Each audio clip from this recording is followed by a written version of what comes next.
ಜೀವ ನಿನಗಾಗಿ ಮುಂದುವರಿದ ಭಾಗ 129. ಮನೆಗೆ ಹೋಗುತ್ತಿದ್ದ ಬೃಂದಾಳನ್ನು ಸನ್ನೆ ಕರೆದು ನಿಲ್ಲಿಸಿದನು.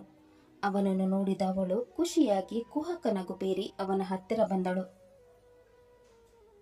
ಹೇ Sunny, how are you? Long time no see. ನಾನು ಯಾವಾಗಲೂ ಇಲ್ಲೇ ಇರ್ತೀನಿ, ಆದರೆ ನೀನೇ ಕಣ್ಣಿಗೆ ಕಾಣಿಸಲ್ಲ ಅಂತೀಯ. ಈಗ ಬೇರೆ ಲಾಯರನ್ನು ಮದುವೆ ಆಗ್ತಾ ಇದೆಯಾ, ನಿನಗೆ ನಾವೆಲ್ಲ ಕಾಣಿಸ್ಬೇಕು? ಹಾಗೆಲ್ಲ ಹೇಳಬೇಡ ಸನ್ನಿ, ನಿನ್ನನ್ನು ನಾನು ಮರಿತೀನ? ಇಷ್ಟೆಲ್ಲ ಆಗೋಕ್ಕೆ ನೀನೇ ಕಾರಣ ಅಲ್ವಾ? ನೀನು ಅವತ್ತು ನನಗೆ ಸರಿಯಾದ ಮಾರ್ಗದರ್ಶನ ಕೊಟ್ಟಿರಲಿಲ್ಲ ಅಂದಿದ್ರೆ ಇವತ್ತು ನಾನು ಅರ್ಜುನ್ ಜೊತೆ ಮದುವೆ ಆಗೋಕ್ಕೆ ಸಾಧ್ಯ ಆಗ್ತಿರಲಿಲ್ಲ.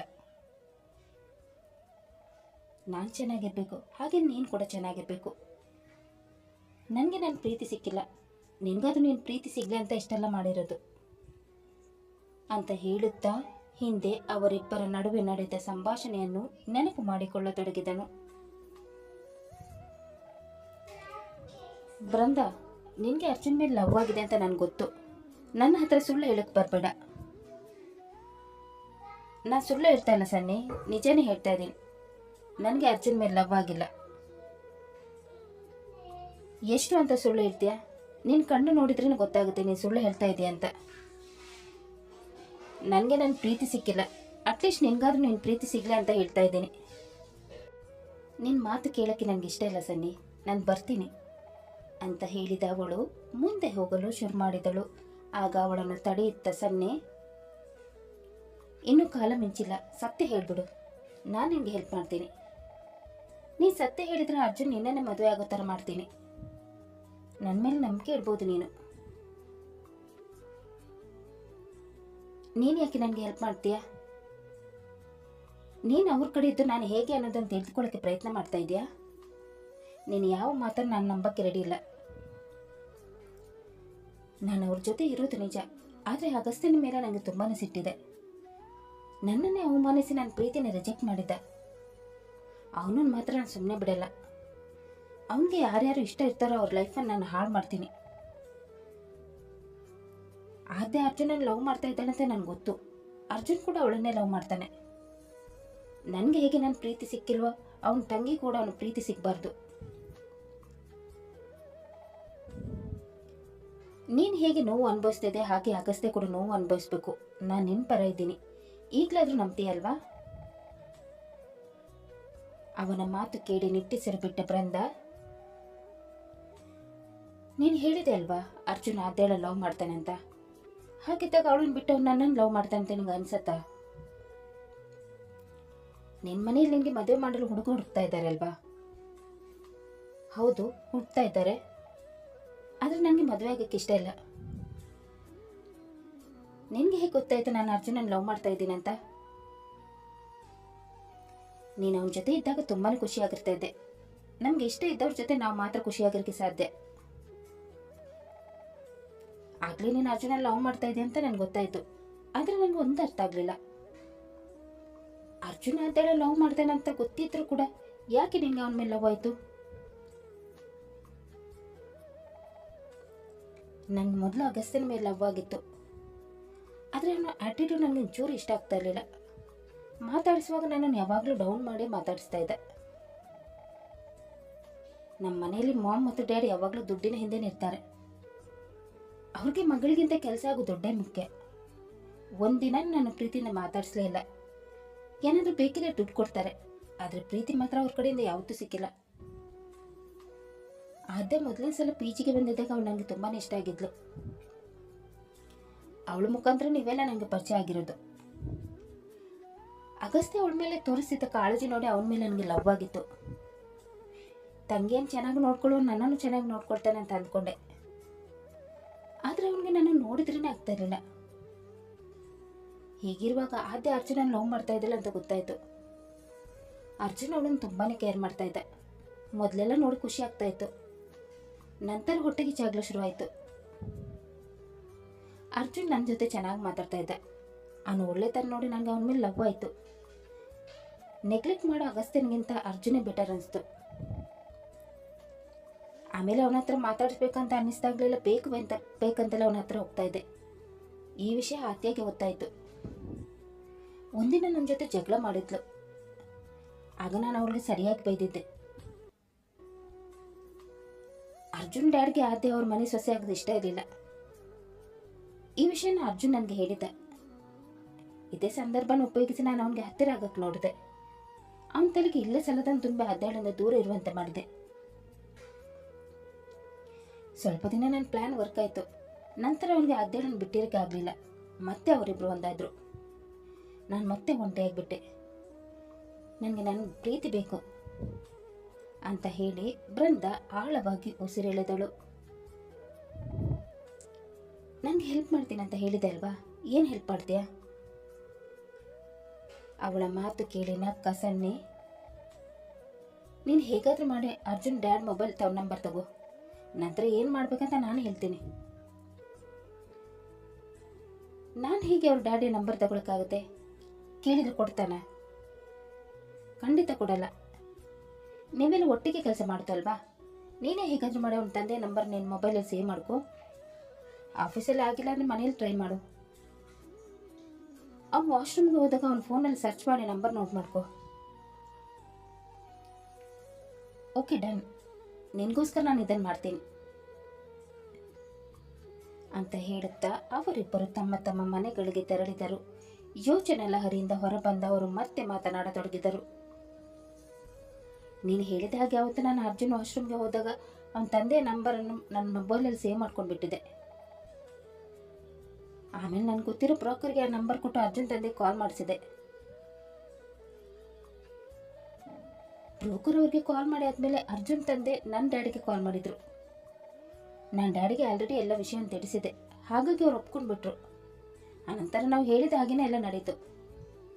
ನಾನು ಅವಾಗ ಹೋಗಿ ನನ್ನ ಮಾವನಿಗೆ ಕಾಲ್ ಮಾಡಿ ನೈಸಾಗಿ ಮಾತಾಡ್ತಾ ಇದ್ದೆ. ಹಾಗಾಗಿ ಅವ್ರಿಗೆ ನಾನು ತುಂಬಾ ಇಷ್ಟ ಆಗ್ಬಿಟ್ಟೆ. ಆದರೆ ನನ್ನ ಅತ್ತೆಗೆ ನಾನು ಇಷ್ಟ ಇಲ್ಲ ಅಂತ ಅನ್ನಿಸ್ತಾ ಇದೆ. ನನ್ನ ಜೊತೆ ಸರಿಯಾಗಿ ಮಾತಾಡೋದೇ ಇಲ್ಲ ಅಂತಾರೆ. ಅವರು ಇಷ್ಟಪಟ್ಟಿಲ್ಲ ಅಂದ್ರೆ ಏನಂತೆ, ಇಷ್ಟಪಡೋರು ಇಷ್ಟಪಡ್ತಾ ಇದ್ದಾರಲ್ವಾ, ಅಷ್ಟು ಸಾಕು ನಿನಗೆ. ಒಂದು ವೇಳೆ ಮದುವೆ ಮುಂಚೆ ಅರ್ಜುನ್ಗೆಲ್ಲ ನೆನಪು ವಾಪಸ್ ಬಂದರೆ ಏನು ಮಾಡೋದು ಅಂತ ಬೃಂದಾ ಆತಂಕದಿಂದ ಕೇಳಿದಾಗ ಸನ್ನಿ ನಕ್ಕು, ಈಗ ಅವ್ನು ಕೊಡ್ತಿರೋ ಮೆಡಿಸಿನಿಂದ ಅವನ ಮೆಮೊರಿ ಯಾವತ್ತೂ ವಾಪಸ್ ಬರೋದಿಲ್ಲ. ನೀನು ಟೆನ್ಷನ್ ಮಾಡಿದೆ, ಆರಾಮವಾಗಿರು. ಎಲ್ಲವೂ ನೋಡ್ಕೊಳ್ಳೋದಕ್ಕೆ ನಾನಿದ್ದೀನಲ್ವಾ. ನೆನಪಿದೆಯಾ ಅವತ್ತು ನಾವು ಯಾವ ರೀತಿ ಪ್ಲ್ಯಾನ್ ಮಾಡಿದ್ದೀವಿ ಅಂತ?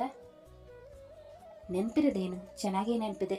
ಅರ್ಜುನ್ ಊರಿಗೆ ಹೋಗ್ತಿರೋ ವಿಷಯ ಗೊತ್ತಾಗಿ ನನಗೆ ಕಾಲ್ ಮಾಡಿ ಮೀಟಾಗಕ್ಕೆ ಹೇಳಿದೆ ಅಂತ ಹೇಳಿ ಮತ್ತೆ ಹಳೆಯ ನೆನಪುಗಳನ್ನು ಮೆಲುಕು ಹಾಕತೊಡಗಿದನು. ಅರ್ಜುನ್ ಊರಿಗೆ ಹೋಗ್ತಾ ಇದ್ದಾನೆ ಅನ್ನೋ ವಿಷಯ ಬೃಂದಾಳಿಗೆ ಗೊತ್ತಾಗಿ ಅವಳು ಸನ್ನಿಗೆ ಕಾಲ್ ಮಾಡಿದಳು. ಹಲೋ ಸನ್ನಿ, ನನಗೆ ನಿನ್ನ ಹತ್ರ ಮಾತಾಡೋಕ್ಕಿದೆ, ಬೀಗ ಪಾರ್ಕ್ ಹತ್ತಿರ ಬಾ. ಸರಿ ಬೃಂದಾ, 5 ನಿಮಿಷದಲ್ಲಿ ಬಂದೆ ಅಂತ ಹೇಳಿ ಅವನು ಬೃಂದಾಳನ್ನು ಮೀಟ್ ಮಾಡಲು ಪಾರ್ಕಿಗೆ ಹೋದನು. ಅವರಿಬ್ಬರು ಒಟ್ಟಿಗೆ ಕೂತು ಮಾತನಾಡತೊಡಗಿದರು. ಹೇಳಿ ಬೃಂದಾ, ಏನು ವಿಷಯ? ಯಾಕೆ ಅರ್ಜೆಂಟಾಗಿ ಬರ ಹೇಳಿದ್ದು?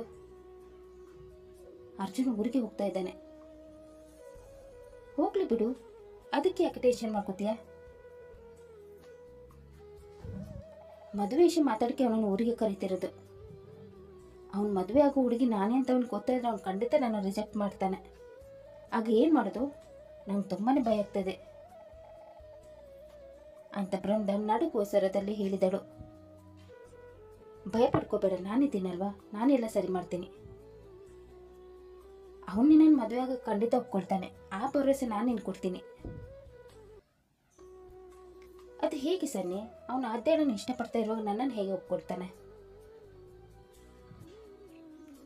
ನಾನು ಹೇಳ್ತಾ ಇದ್ದೀನಲ್ವಾ, ನಾನು ಅರ್ಜುನ್ ಜೊತೆ ನೀನು ಮದುವೆ ಮಾಡಿಸ್ತೀನಿ. ಅವನಿಗೇನಾದ್ರೂ ನೀನು ಇಷ್ಟ ಆಗಿಲ್ಲ ಅಂದರೆ ಅವನು ನಿನಗೆ ಕಾಲ್ ಮಾಡಿ ಹೇಳ್ತಾನೆ. ಆಗ ನೀನು ನನಗೆ ಕಾಲ್ ಮಾಡು, ಆಮೇಲೆ ಏನು ಮಾಡಬೇಕಂತ ನಾನೇ ನಿನಗೆ ಹೇಳ್ತೀನಿ. ಆಯಿತು, ನೀನು ಹೇಗೆ ಹೇಳ್ತೆ ಹಾಗೆ ಮಾಡ್ತೀನಿ ಅಂತ ಹೇಳುತ್ತಾ ಇಬ್ಬರು ಅಲ್ಲಿಂದ ಹೊರಟು ಮನೆಗೆ ತೆರಳಿದರು. ಯೋಚನೆ ಲಹರಿಯಿಂದ ಹೊರಬಂದವರು ನಂತರ ಮತ್ತೆ ಮಾತುಕತೆ ಮುಂದುವರಿಸಿದರು. ಅವತ್ತು ನಾನು ಅಂದುಕೊಂಡ ಹಾಗೆ ಅವನು ನನಗೆ ಕಾಲ್ ಮಾಡಿ ನನ್ನನ್ನು ಮದುವೆ ಆಗಲ್ಲ ಅಂತ ಹೇಳಿದ್ದ. ಆ ವಿಷಯ ನಾನು ನಿನಗೆ ಕಾಲ್ ಮಾಡಿ ಹೇಳಿದೆ. ಇದೇ ರೀತಿ ಆಗುತ್ತೆ ಅಂತ ನನಗೆ ಮೊದಲೇ ಗೊತ್ತಿತ್ತು. ಅದಕ್ಕೋಸ್ಕರ ನಾನು ಮೊದಲೇ ಎಲ್ಲ ಅರೇಂಜ್ಮೆಂಟ್ ಮಾಡಿದ್ದೆ. ನಾವು ಅಂದ್ಕೊಂಡಿರೋ ಹಾಗೆ ಅವನಿಗೆ ಬೇಕಂತಲೇ ಆಕ್ಸಿಡೆಂಟ್ ಮಾಡಿಸಿ ಅವನಿಗೆ ಜಾಸ್ತಿ ಏಟು ಆಗಿಲ್ಲ ಅಂದ್ರೂ ನಮ್ಮವರು ಅವನನ್ನು ನನಗೆ ಗೊತ್ತಿರೋ ಡಾಕ್ಟರ್ ಹತ್ರ ಕರ್ಕೊಂಡು ಹೋದರು. ಅಲ್ಲಿ ಅವರು ಅವನ 5 ವರ್ಷದ ಮೆಮೊರಿಯನ್ನು ಸಂಪೂರ್ಣ ಇರೇಸ್ ಮಾಡಿ ಮೆಮೊರಿ ಲಾಸ್ ಆಗೋ ಟ್ಯಾಬ್ಲೆಟ್ ಬರೆದು ಕೊಟ್ಟಿದ್ರು. ಹ್ಞೂ ಸನ್ನಿ, ಎಲ್ಲವೂ ನಾವು ಅಂದ್ಕೊಂಡ ಹಾಗೆ ನಡೀತಾ ಇತ್ತು. ಆದರೆ ಅವನು ಆಫೀಸಿಗೆ ಬಂದಾಗ ಅವನ ಮೆಮೊರಿ ಮತ್ತೆ ವಾಪಸ್ ಬರುವ ಹಾಗೆ ಆಯಿತು. ನನಗೆ ಮತ್ತೆ ಗಾಬರಿ ಆಗಿತ್ತು. ಅದಕ್ಕೋಸ್ಕರ ನಾನು ನಿನಗೆ ಮೆಸೇಜ್ ಮಾಡಿದ್ದು.